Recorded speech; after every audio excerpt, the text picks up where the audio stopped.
Y el Pleno de la Asamblea aprobó una resolución para fiscalizar la crisis energética. Los legisladores decidieron llamar a los ministros de Energía y Finanzas. Será la Comisión de Fiscalización la que inicie un proceso de investigación a la crisis energética. Al menos así lo aprobó la mañana de este día jueves el Pleno de la Asamblea Nacional con 91 votos a favor, una resolución. También hubo 5 votos en contra que vinieron por parte del oficialismo.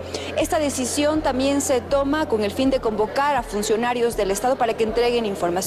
Serán convocados, según lo que nos han dicho, la próxima semana el ministro encargado de Energía y también el ministro de Economía. Es irrisorio de que al presidente, a este gobierno que preside el presidente Daniel Noboa, se le trate atribuir esta crisis energética, tomando en cuenta que son 4 meses y todo el pueblo ecuatoriano sabe que esta crisis energética de apagones no es de hoy, sino por más de 20 años. Por más que digan que hicimos las centrales hidroeléctricas, todos sabemos que no se lo ha construido. Es fundamental saber qué tipo de energía se va a comprar.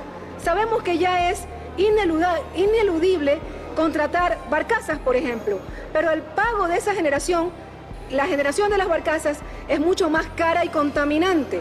Y ese valor no puede ser transferido al pueblo ecuatoriano. No puede significar esto que los ecuatorianos paguen más planilla eléctrica. Desde el mediodía se desarrolla una segunda recepción de testimonios anticipados en el caso Metástasis.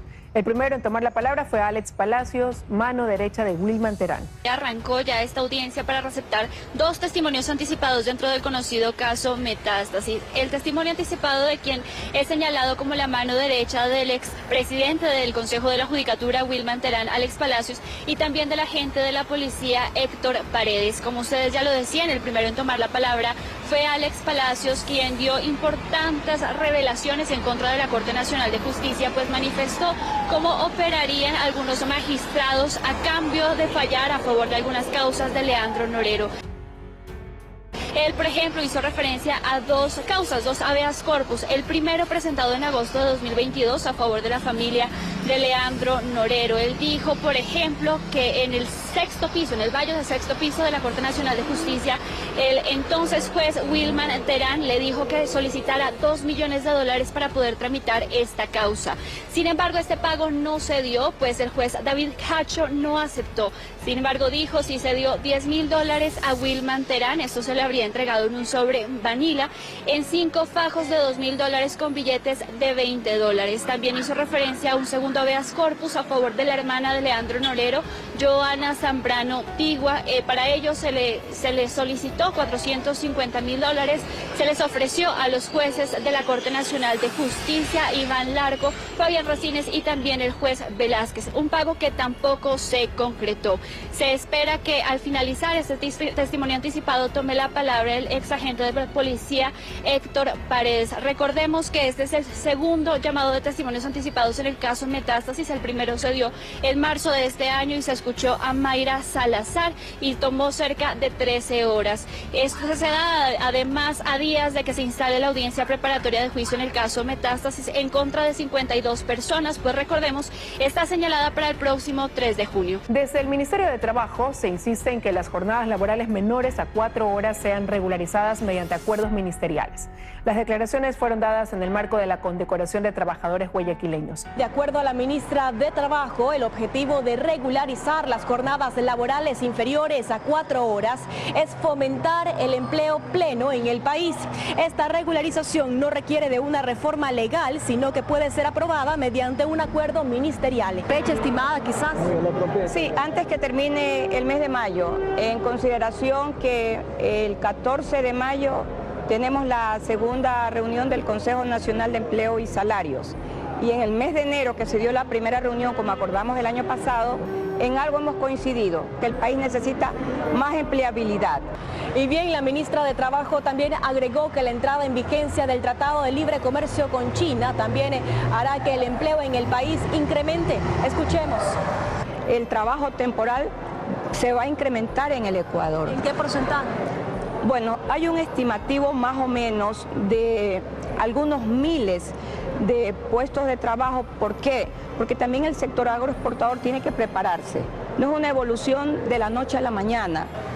Y la ministra de Trabajo también aseguró que el desempleo en el país asciende al 3.8% de la población económicamente activa, lo que corresponde a menos de 400.000 personas. Mensajes claves dentro de 2 pedidos para el aterrizaje de aviones de la Fuerza Aérea Mexicana revelaron el plan de fuga de Jorge Glass.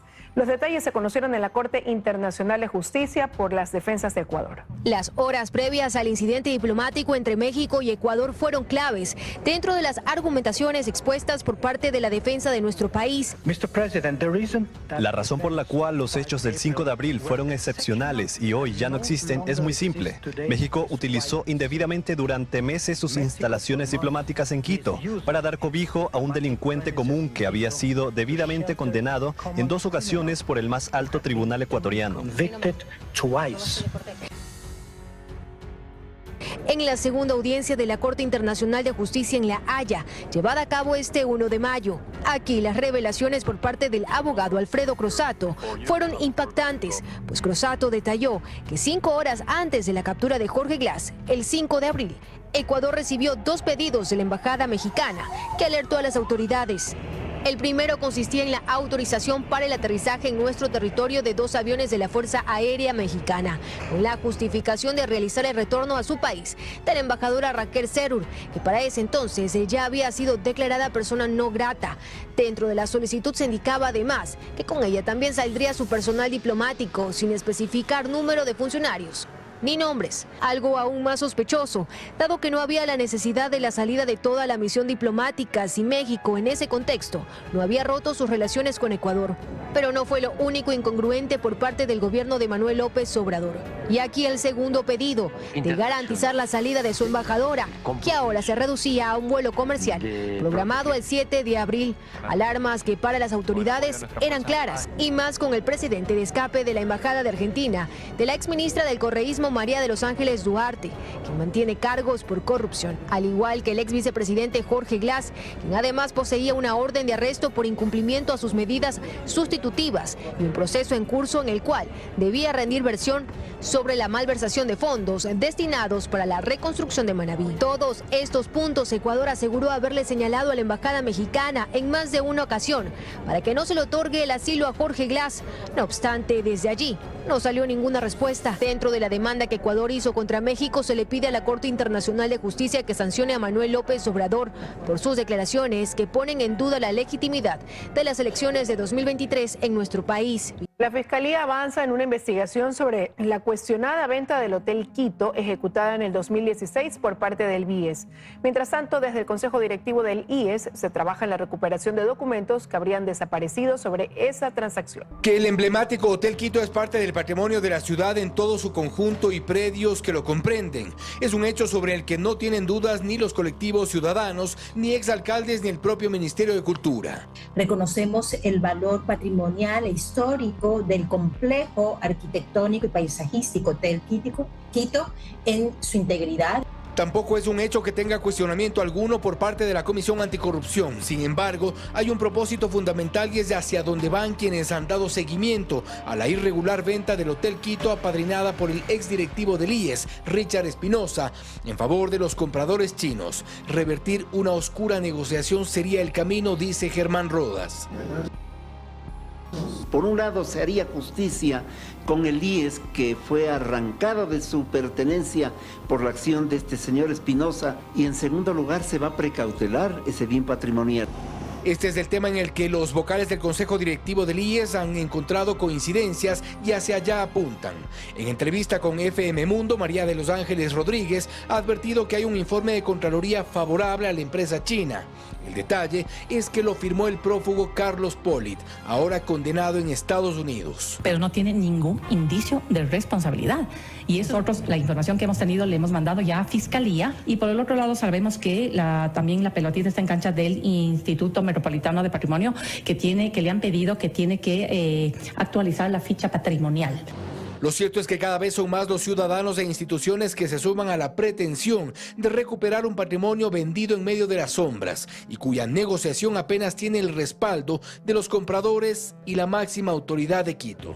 Hubo obscuridad, actos irregulares, le quitaron el precio real al hotel, plantear que Fiscalía recupere la información indispensable para actuar frente a un hecho que ha sido gravísimo en la historia de la ciudad. El proceso de reversión de la venta podría tomar tiempo. Demostrar las irregularidades de este negocio en el que se empeñó Richard Espinosa también será cuestión de tiempo. Para el IES, recuperar el hotel es un impostergable.